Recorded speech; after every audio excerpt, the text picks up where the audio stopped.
Imagine ceci.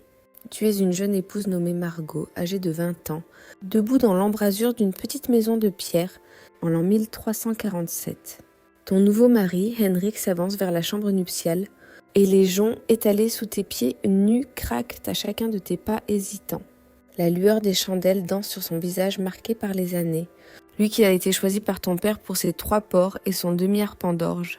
Tes mains tremblent en serrant la robe de laine, rugueuse que ta mère a cousue pour cette nuit, la même qu'elle avait portée lors de son propre mariage. À travers les parois minces de la maisonnette, tu entends les amis de ton mari, ivres de bière, crier des encouragements grossiers et frapper des pots avec des cuillères en bois. Ils ne partiront qu'une fois convaincus que l'union a bien été célébrée. Ton souffle devient court, lorsque les doigts calleux d'Henrik se tendent vers le cordon de cuir à ton cou, et tu te demandes si les avertissements murmurés par ta mère sur les devoirs d'une épouse étaient vraiment suffisants pour te préparer à ce qui t'attend dans cette petite pièce enfumée où flottent les odeurs de laine humide et de corps jamais vraiment lavés. Ceci n'est pas une histoire d'amour, c'est la réalité brutale de l'intimité médiévale. Un monde où les désirs étaient façonnés par la superstition, la peur du péché et l'instinct de survie. Pour nous, habitants du siècle moderne, ces coutumes paraissaient étranges, parfois monstrueuses, mais pour Margot et pour tant d'autres femmes de son temps, elles faisaient partie de la vie, comme la faim, la maladie ou la guerre. Avant de plonger dans ces récits oubliés de souffrance et de survie, si vous aimez découvrir les vérités cachées de l'histoire, pensez à appuyer sur le bouton « J'aime » et à vous abonner pour d'autres histoires de ce genre. Et dites-moi dans les commentaires d'où vous écoutez. Je trouve fascinant que nous explorions ensemble ces fragments du passé, unis à travers le temps et l'espace par notre curiosité commune. La chambre médiévale n'était pas un refuge, c'était un champ de bataille, où les corps devenaient des territoires politiques. Là, les lois de l'Église entraient en collision avec les anciens rites païens, et les gestes les plus intimes étaient gouvernés par des règles si dures, si étranges, qu'elles feraient frissonner n'importe quel esprit moderne. Ces actes n'étaient pas de simples choix personnels, ils touchaient au salut de l'âme, à l'honneur des familles, et parfois à la vie ou à la mort. Laissez-moi vous ramener dans le monde de Margot, où la notion de viol conjugal n'existait pas, car l'épouse était considérée comme une propriété. Un monde où le sang menstruel était jugé si dangereux qu'il pouvait, disait-on, faire mourir les récoltes, et où une simple position sexuelle mal choisie pouvait condamner votre âme à l'enfer pour l'éternité. Dans l'Europe médiévale, le lit conjugal n'était jamais vraiment privé. La communauté, l'Église et même les superstitions les plus anciennes avaient leur mot à dire sur ce qui se passait entre un mari et sa femme. Quand Margot épousa Henrik cet automne de l'an 1347, leur union n'avait rien d'une fête avec du vin pétillant et des danses. C'était une transaction, scellée par les corps et surveillée par des voisins qui avaient tout à fait le droit d'exiger une preuve de consommation. Le rituel de la nuit de noces commençait bien avant que les deux ne se touchent. D'abord venait la cérémonie du couchage. Les invités entraient en riant, traînaient littéralement les mariés jusqu'à leur chambre, les déshabillaient en chantant des airs grivois, puis restaient derrière la porte, attendant les bruits qui rendraient l'union officiellement valide. Les amis de Henrik ne partiraient pas avant d'avoir entendu les cris étouffés de Margot, preuve qu'elle avait été déflorée et que le mariage était consommé. Mais voici où l'intimité médiévale devient vraiment étrange. L'Église enseignait que même les couples mariés pouvaient commettre des péchés mortels dans leur propre lit. Saint Jérôme, écrivant au IVe siècle après J.C., déclarait qu'un homme qui aime sa femme trop ardemment est un adultère. Les pères de l'Église croyaient que le plaisir excessif, même dans le mariage, corrompait l'âme. Ce n'était pas seulement une théorie théologique. Cela influençait chaque aspect de la pratique sexuelle médiévale. Thomas d'Aquin, le grand théologien médiéval, exposa des règles explicites pour les couples mariés dans sa Summa Theologica vers 1265. Les rapports sexuels n'étaient autorisés que certains jours de la semaine, à certaines saisons, et dans une position spécifique, l'homme au-dessus, la femme en dessous, face à face. Toute déviation était considérée contre nature et donc pécheresse. Le sexe oral était complètement interdit, tout comme les rapports pendant les règles, la grossesse ou l'allaitement. L'Église calculait que si toutes ces règles étaient respectées, les couples mariés ne pourraient avoir des relations sexuelles que pendant environ 50 jours par an. Margot aurait appris ces règles de sa mère, qui les avait reçues du prêtre du village lors de la confession.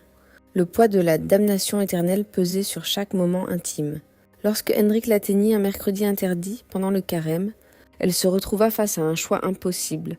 Se soumettre à la volonté de son mari et risquer son âme, ou refuser et affronter sa colère, dans un monde où la violence domestique n'était pas seulement tolérée mais attendue. La compréhension médiévale de la sexualité féminine reposait sur des malentendus fondamentaux qui allaient perdurer pendant des siècles. Les textes médicaux de l'époque, influencés par les sources grecques et romaines anciennes, enseignaient que les femmes étaient essentiellement des hommes défectueux. Leurs organes sexuels n'étaient que des versions inversées des organes masculins.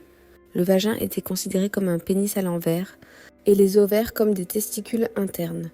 Ce n'était pas de l'ignorance pure, c'était un savoir médical codifié, enseigné dans les universités à travers toute l'Europe.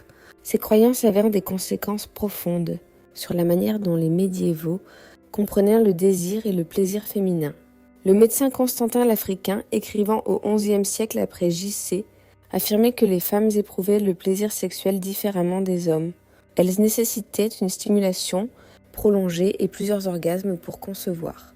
Cela conduisit à la croyance médicale étrange selon laquelle le viol ne pouvait pas entraîner de grossesse, car la femme ne pourrait pas atteindre le plaisir nécessaire. Si une femme tombait enceinte après une agression sexuelle, les tribunaux médiévaux interprétèrent souvent cela comme la preuve qu'elle avait pris plaisir et qu'elle était donc partiellement responsable.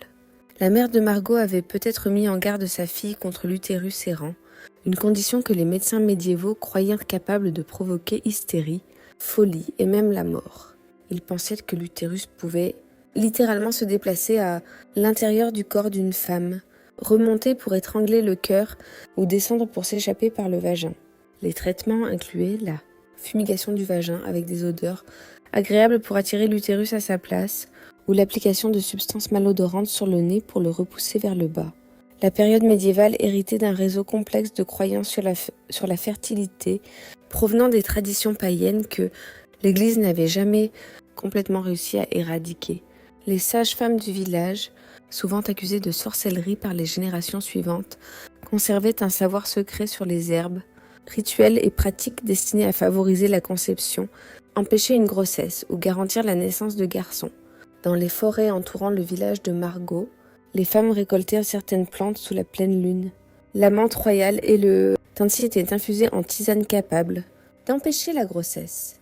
Bien que la différence entre contraception et mort fût dangereusement mince, la racine de mandragore, façonnée en forme humaine, était considérée comme augmentant la fertilité lorsqu'elle était portée sur la peau comme amulette.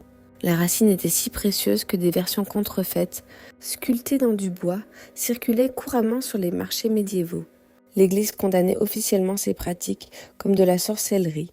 Mais même les chrétiens dévots ne pouvaient pas les abandonner complètement. La frontière entre médecine populaire et magie était impossible à discerner.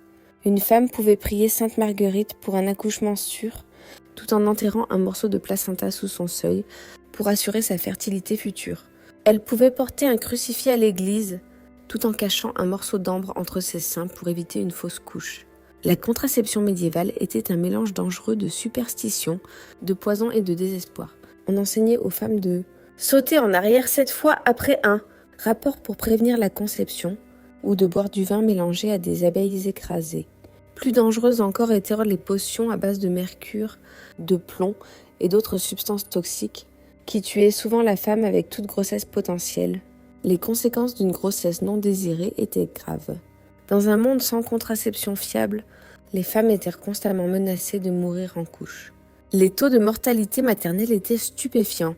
Une femme sur 3 mourait pendant ou peu après l'accouchement. Pour les femmes non mariées, la grossesse signifiait souvent destruction sociale, exil ou mort. La pratique de l'infanticide, bien qu'officiellement condamnée, était largement comprise comme le dernier recours désespéré d'une femme.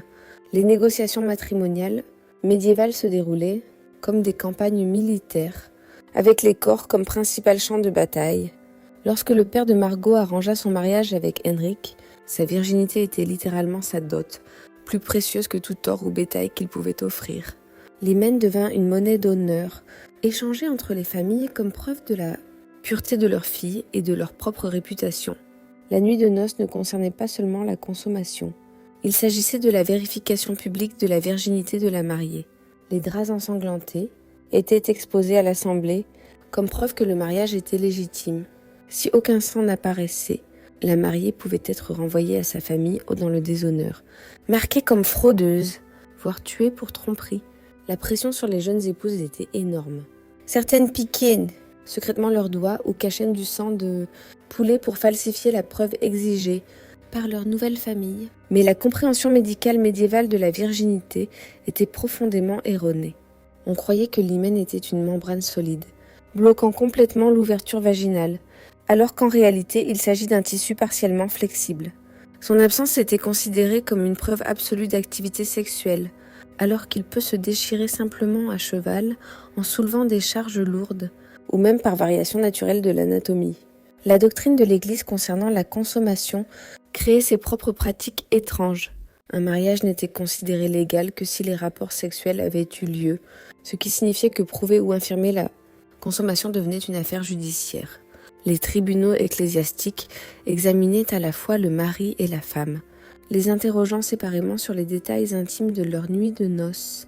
Ils inspectaient le corps de la femme à la recherche de signes de pénétration et questionnaient les voisins sur ce qu'ils avaient entendu à travers les murs. Les positions sexuelles médiévales étaient strictement régulées par la doctrine de l'Église, mais la réalité était beaucoup plus complexe. La position missionnaire n'était pas simplement préférée, c'était la seule position qui ne condamnait pas l'âme au feu de l'enfer. L'Église enseignait que toute position plaçant la femme au-dessus était contre nature, car elle violait l'ordre naturel de la domination masculine. La pénétration par derrière était considérée comme bestiale, associant la sexualité humaine aux pratiques de reproduction animale. Pourtant, la littérature médiévale laisse entrevoir une réalité plus nuancée. Les contes comiques fabliaux, populaires en France médiévale, décrivent des rencontres sexuelles qui auraient scandalisé les autorités ecclésiastiques. Ces histoires, souvent racontées par des ménestrels itinérants dans les tavernes et sur les places de marché, révèlent un monde parallèle où les couples expérimentaient des pratiques interdites, malgré la menace de damnation éternelle. Le poète français Andreas Capalanis, écrivant vers 1184, décrivait des rituels de courtship élaborés, incluant des instructions détaillées pour les positions et techniques sexuelles. Son travail suggère que, du moins parmi la noblesse, il existait une compréhension sophistiquée du plaisir sexuel, bien au-delà des enseignements restrictifs de l'Église. Cependant, ces pratiques restaient des secrets dangereux. La découverte pouvait entraîner excommunication, exil ou mort. Les médiévaux vivaient dans la peur des démons sexuels, censés s'attaquer aux humains dans leurs moments les plus vulnérables. Le succube et l'incube n'étaient même pas de simples légendes. Ils étaient considérés comme des faits médicaux et théologiques. Les autorités ecclésiastiques enseignaient que ces démons pouvaient prendre forme humaine pour séduire hommes et femmes, volant leur force vitale par le biais des rapports sexuels.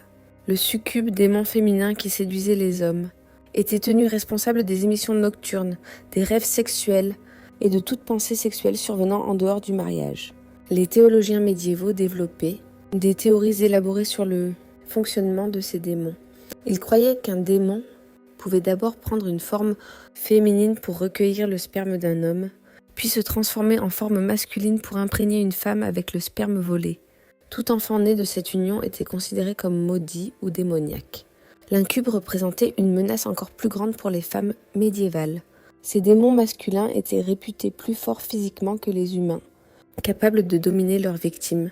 Les femmes rapportant des rêves ou expériences sexuelles inexpliquées étaient souvent accusées de collusion avec les démons. La frontière entre victime et sorcière était terriblement mince. La paralysie du sommeil, maintenant comprise comme un phénomène neurologique, était interprétée comme une agression sexuelle démoniaque. Les hommes et femmes se réveillant incapables de bouger, souvent avec une sensation de pression sur la poitrine, étaient supposés être attaqués par des démons. L'Église prescrivait des rituels élaborés d'exorcisme et de purification, mais de nombreuses victimes suspectées étaient brûlées comme sorcières. La compréhension médiévale des menstruations était fondée sur la peur et la superstition qui perduraient pendant des siècles. Le sang menstruel était considéré comme un poison, tellement toxique qu'il pouvait tuer les cultures, aigre le vin et faire perdre leur virilité aux hommes. Le naturaliste romain Pline l'Ancien dont les œuvres étaient encore étudiées dans les universités médiévales, affirmaient que le sang menstruel pouvait rendre les chiens fous et faire perdre leurs tranchants au couteau. Les femmes, pendant leur cycle mensuel, étaient considérées comme des polluants dangereux, devant être isolées de la société normale. Elles ne pouvaient pas entrer dans les églises, préparer de la nourriture ou toucher des objets sacrés. Dans de nombreux villages, les femmes menstruées devaient vivre dans des huttes spéciales à l'extérieur de la communauté jusqu'à ce que leur saignement cesse. L'Église enseignait que les menstruations étaient la punition divine pour le péché originel d'Ève, faisant de chaque cycle mensuel un rappel de la honte féminine. Le manque de compréhension des menstruations donna lieu à des pratiques médicales étranges. Les médecins croyaient que le sang menstruel mal évacué s'accumulait et empoisonnait la femme de l'intérieur. Ils prescrivaient des saignées, purges et autres traitements dangereux pour équilibrer les humeurs féminines. Certains recommandaient même les rapports sexuels comme remède aux troubles menstruels, pensant que le sperme masculin pouvait neutraliser les effets toxiques du sang menstruel. Les femmes médiévales ne développèrent leur propre savoir secret pour gérer leur cycle. Elles utilisaient mousse, chiffon et peau de mouton comme protection menstruelle primitive. Elles suivaient leur cycle selon les phases lunaires et développèrent des remèdes à base de plantes pour soulager les crampes et réguler leur flux. Ce savoir se transmettait de génération en génération de femmes, soigneusement cachées aux médecins masculins et aux autorités ecclésiastiques, qui auraient pu le condamner comme sorcellerie. La période médiévale a vu l'émergence de théories élaborées sur la compatibilité sexuelle, basées sur les signes astrologiques, les humeurs corporelles et les caractéristiques physiques. Les médecins médiévaux croyaient que le plaisir sexuel et la fertilité dépendaient de l'équilibre approprié des humeurs chaudes et froides, humides et sèches chez les deux partenaires. Un mari chaud pouvait être incompatible avec une épouse froide, provoquant dysfonction sexuelle et infertilité. L'examen physique des futurs époux était courant parmi les familles aisées. Les médecins examinaient le corps de la mariée à la recherche de signes de tempérament sexuel. Des hanches larges indiquaient la fertilité, tandis que des hanches étroites suggéraient la stérilité. La taille et la forme du pénis du marié étaient analysées pour déterminer la compatibilité avec sa future épouse. Ces examens étaient menés avec la même distance clinique que pour l'examen du bétail. Les autorités ecclésiastiques développaient leur propre théorie sur la compatibilité sexuelle, fondée sur des caractéristiques spirituelles plutôt que physiques. Elles enseignaient que les couples trop proches, par le sang ou par lien spirituel, étaient maudits par des dysfonctions sexuelles et des enfants monstrueux. Les règles complexes de consanguinité signifiaient que de nombreux mariages médiévaux étaient annulés plus tard, lorsque des liens familiaux jusque-là inconnus étaient redécouverts.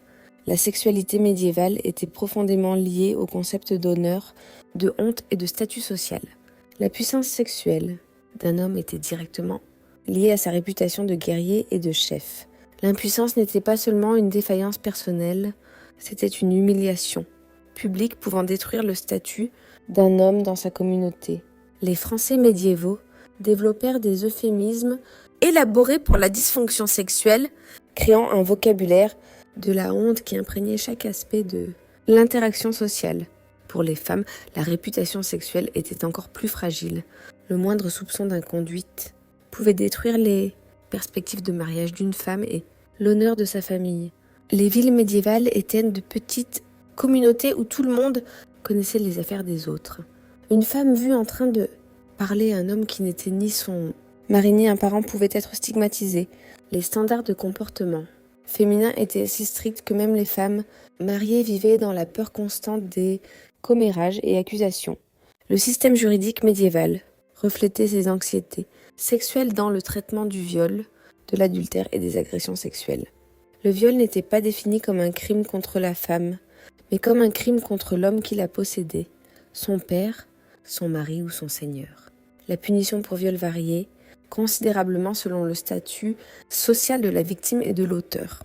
Un noble qui violait une paysanne pouvait payer une amende modeste, alors qu'un paysan qui violait une femme noble risquait torture et mort. L'adultère était puni encore plus sévèrement, mais uniquement pour les femmes. Une femme mariée ayant des relations sexuelles avec un homme autre, que son mari pouvait être tué par ce dernier sans aucune conséquence légale. Le code juridique médiéval accordait spécifiquement aux maris le droit de tuer les épouses adultères et leurs amants si ceux-ci étaient repris en flagrant délit. Les hommes, en revanche, étaient généralement libres d'avoir des relations sexuelles avec des femmes non mariées, des prostituées ou leurs propres servantes, sans conséquences légales. La période médiévale vit le développement de rituels de courtship élaborés qui influenceraient la culture européenne pendant des siècles. La tradition de l'amour courtois, popularisée dans la poésie des troubadours, créait un monde parallèle où le désir sexuel était élevé à une quête spirituelle. Ces idéaux romantiques étaient principalement un fantasme littéraire, apprécié par la noblesse, mais eurent des effets profonds sur la manière dont les médiévaux comprenaient la relation entre l'amour et la sexualité. La tradition de l'amour courtois enseignait que le véritable amour ne pouvait exister qu'en dehors du mariage. La dévotion d'un chevalier envers sa dame était censée rester éternellement inassouvie, existant dans un état de désir constant qui purifiait l'âme par la souffrance. Cela créait une étrange séparation entre la sexualité matrimoniale, purement fonctionnelle, et l'amour romantique, purement spirituel. La réalité du courtship médiéval était beaucoup plus pragmatique. Chez les paysans, les jeunes pouvaient avoir un certain choix de partenaires de mariage, mais les considérations économiques prévalaient toujours sur les préférences personnelles. Une fille du village pouvait préférer le fils du forgeron, mais si le meunier offrait de meilleures conditions à son père, elle se retrouvait mariée à un homme qu'elle connaissait à peine. Les pratiques de fiançailles médiévales comprenaient des rituels destinés à tester la compatibilité des futurs époux. Dans certaines régions, les couples fiancés étaient autorisés à dormir ensemble, habillés, séparés par une planche en bois appelée bundling board. Cette pratique permettait aux familles d'évaluer si le couple était physiquement compatible, sans risquer de grossesse, ou violer la doctrine de l'Église concernant les rapports sexuels prémaritaux. La période médiévale héritait d'une tradition complexe de magie sexuelle et de rituels de fertilité, provenant de cultures païennes antérieures. Ces pratiques se furent poussées dans la clandestinité par la persécution chrétienne, mais elles ne disparurent jamais complètement. Les paysans médiévaux continuèrent de pratiquer ces anciens rituels de fertilité, souvent déguisés en célébrations chrétiennes ou incorporés dans la médecine populaire. La fête du May-Day conservait de fortes connotations sexuelles, malgré les tentatives de l'Église pour la supprimer. Les jeunes passaient la nuit dans la forêt, prétendument pour cueillir fleurs et branches destinées à décorer le village.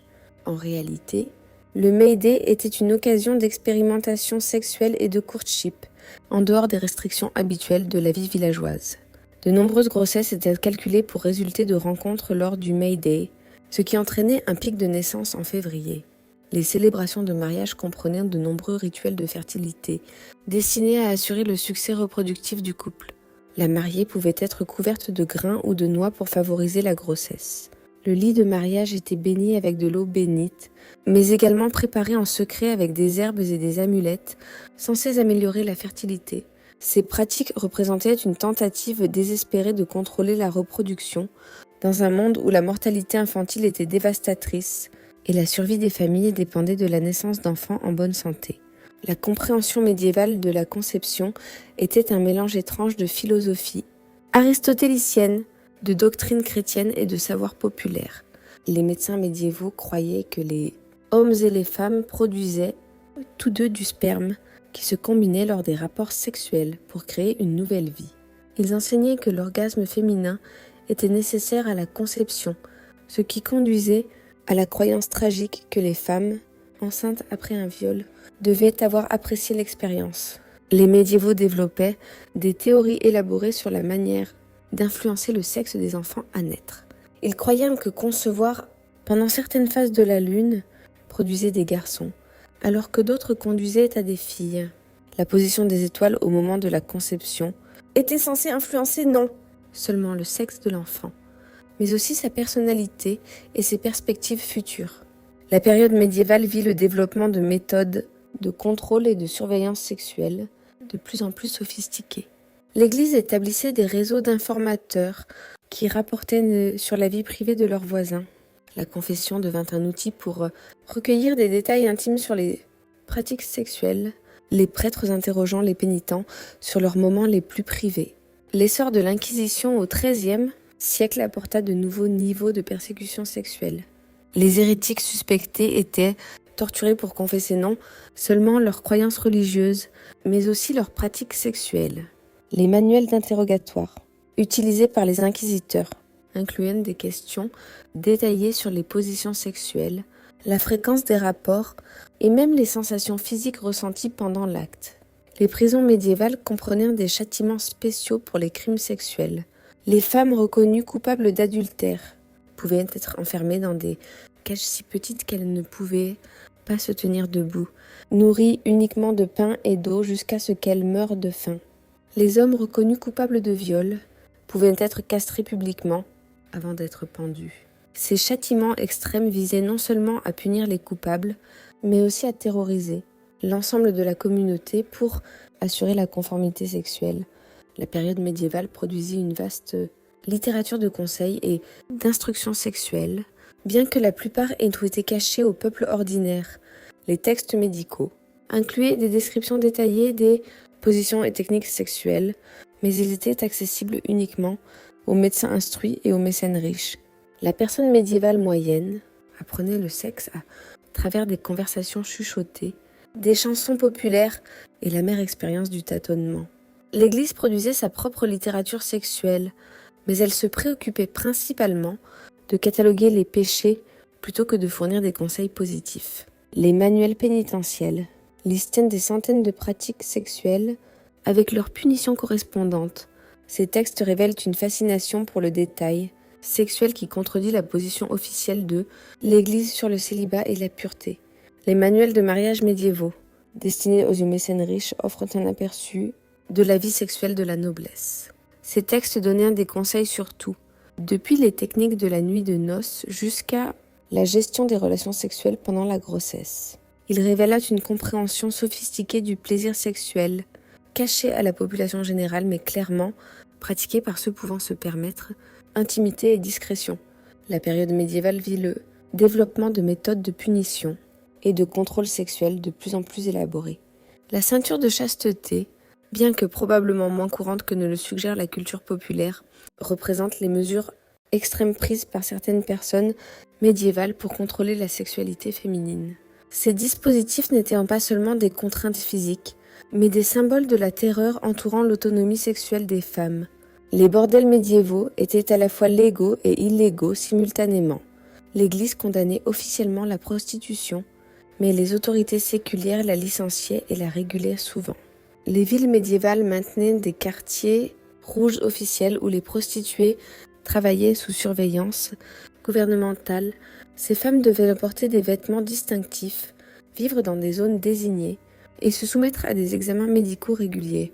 La période médiévale produisit certaines des coutumes sexuelles les plus bizarres de l'histoire européenne. Le droit du premier soir ou droit de cuissage donnait prétendument aux seigneurs féodaux le droit d'avoir des relations sexuelles avec les épouses paysannes lors de leur nuit de noces. Bien que les historiens débattent de l'existence réelle de cette pratique, la simple possibilité révèle la vulnérabilité sexuelle totale des femmes paysannes médiévales. Les médiévaux croyaient que les pratiques sexuelles pouvaient influencer tout, de la météo au succès des campagnes militaires. Rois et nobles consultaient des astrologues pour déterminer les meilleurs moments pour les rapports sexuels, pensant que les forces cosmiques présentes lors de la conception influenceraient le destin de leurs enfants. Les commandants d'armée pouvaient ordonner à leurs soldats de s'abstenir de relations sexuelles avant la bataille, croyant que l'activité sexuelle épuiserait leur vigueur martiale. La période médiévale vit le développement de méthodes de surveillance et de contrôle sexuel de plus en plus sophistiqués. Les communautés villageoises développaient des systèmes complexes de pression sociale destinés à réguler le comportement sexuel. Les jeunes étaient rarement autorisés à rester seuls ensemble et les couples mariés étaient censés mener leur vie intime selon les normes de la communauté. La compréhension médiévale du plaisir sexuel était profondément influencée par les enseignements religieux sur la nature de l'âme et du corps. L'Église enseignait que le plaisir sexuel était un piège tendu par le diable pour détourner les humains de la contemplation spirituelle. Même dans le mariage, Un plaisir sexuel excessif était considéré comme un péché pouvant damner l'âme. Les médiévaux développaient des techniques élaborées pour gérer le désir sexuel et contrôler leur corps. Le jeûne, les bains froids et la mortification physique étaient utilisés pour réprimer les pulsions sexuelles. Les jeûnes étaient instruits pour éviter les situations pouvant provoquer l'excitation sexuelle, y compris certains aliments, musique et formes de divertissement. La période médiévale produisit une vaste culture souterraine de transgression et de rébellion sexuelle. Malgré les tentatives de l'Église pour contrôler la sexualité humaine, les médiévaux trouvaient des moyens d'exprimer leurs désirs et de rechercher le plaisir. Ce monde de l'ombre de rébellion sexuelle existait parallèlement à la culture officielle de répression et de contrôle. La sexualité médiévale était façonnée par des considérations pratiques que les personnes modernes considèrent rarement.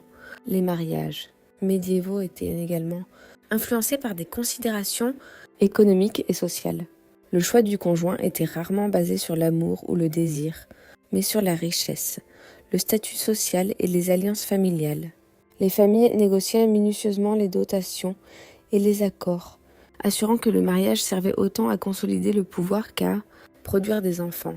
La virginité de la mariée était un élément central de ces arrangements, garantie de l'honneur familial et de la légitimité de la descendance. Les noces pouvaient durer plusieurs jours, avec des célébrations mêlant festins, musique et rituels de fertilité. La nuit de noces, en particulier, était entourée de coutumes strictes, destinées à assurer la consommation et à vérifier la virginité de la mariée. Les rituels comprenaient parfois l'examen public de la mariée, ou des pratiques symboliques pour encourager la fertilité, comme jeter des grains ou des noix sur le lit nuptial. La sexualité dans le mariage médiéval était donc à la fois pratique, régulée et entourée de superstitions. Chaque acte avait des implications pour l'honneur, la descendance et la survie de la famille. Le manque d'intimité dans les maisons médiévales signifiait que les rapports sexuels se produisaient souvent dans des espaces partagés avec les enfants, les domestiques et les membres de la famille élargie. Les sons et les odeurs des activités sexuelles faisaient partie de la vie quotidienne d'une manière qui choquerait les sensibilités modernes. La période médiévale vit le développement de relations de plus en plus complexes entre sexualité et classe sociale. Les privilèges sexuels de la noblesse faisaient partie de leur pattern plus large de domination sociale. Seigneurs et dames avaient accès à des chambres privées, des aliments exotiques et du temps libre, leur permettant d'explorer le plaisir sexuel d'une manière impossible pour les paysans. Le mariage médiéval était, en fin de compte, une question de survie, plutôt que d'amour ou de satisfaction sexuelle. Dans un monde où l'espérance de vie était courte et la mortalité infantile élevée, le but principal du mariage était de produire des enfants capables de perpétuer le nom de famille et de travailler la terre. Le plaisir sexuel était une considération secondaire au mieux et est souvent perçu comme une distraction dangereuse par rapport à des préoccupations plus importantes. La période médiévale produisit certaines des coutumes sexuelles les plus restrictives de l'histoire européenne, mais elle vit également le développement de formes sophistiquées de résistance et de rébellion sexuelle. Les médiévaux trouvaient des moyens de rechercher le plaisir et d'exprimer leurs désirs, malgré la pression sociale écrasante pour se conformer aux attentes religieuses et sociales. Alors que nous revenons auprès de Margot dans son cottage de pierre, les mains d'Henrik toujours tendues vers elle dans la lueur vacillante des bougies, nous pouvons comprendre sa terreur, non seulement comme peur personnelle, mais comme le poids des angoisses sexuelles, d'une culture entière pesant sur ses jeunes épaules.